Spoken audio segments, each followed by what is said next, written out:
Hi students, I want to talk about neither nor, and the same information goes for not only but also.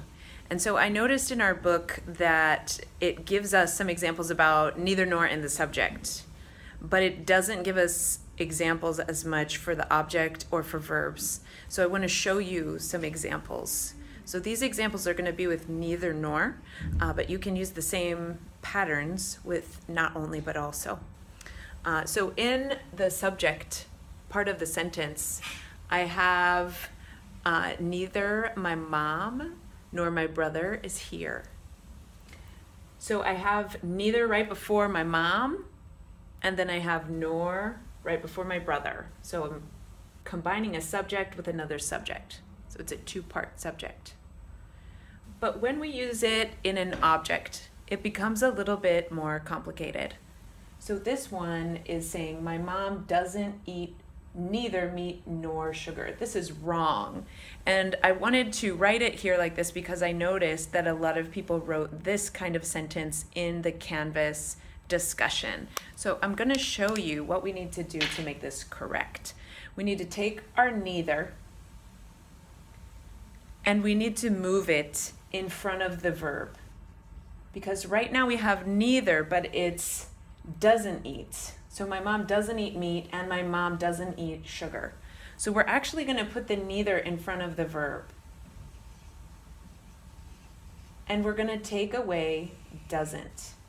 My mom neither eats, take away this neither, meat nor sugar. So now I have the correct sentence. My mom neither eats meat nor sugar.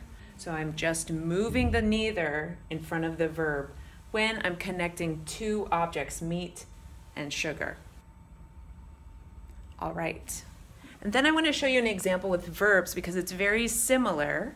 So this one is pretty simple. I'm just connecting two verbs. My mom neither hikes nor runs. My mom doesn't like hiking. She doesn't like running. So my mom neither hikes nor runs. But sometimes we have more information than just a verb to connect to another verb. So I put one with a gerund phrase in it. My mom neither enjoys emailing, nor does she enjoy writing reports for work. So for this one, I'm using nor kind of like how we use it for combining two sentences. And I'm adding this comma that we use in that case, because on this side of the sentence, I do have the subject and the verb.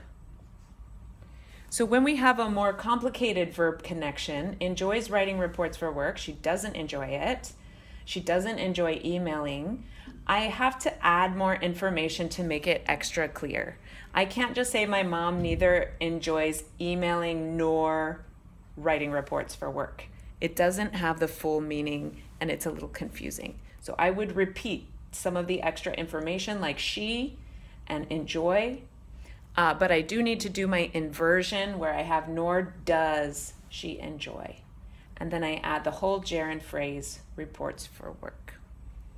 So that's just a little bit of a review of not just how we do neither nor with a subject, but also an object and also verbs.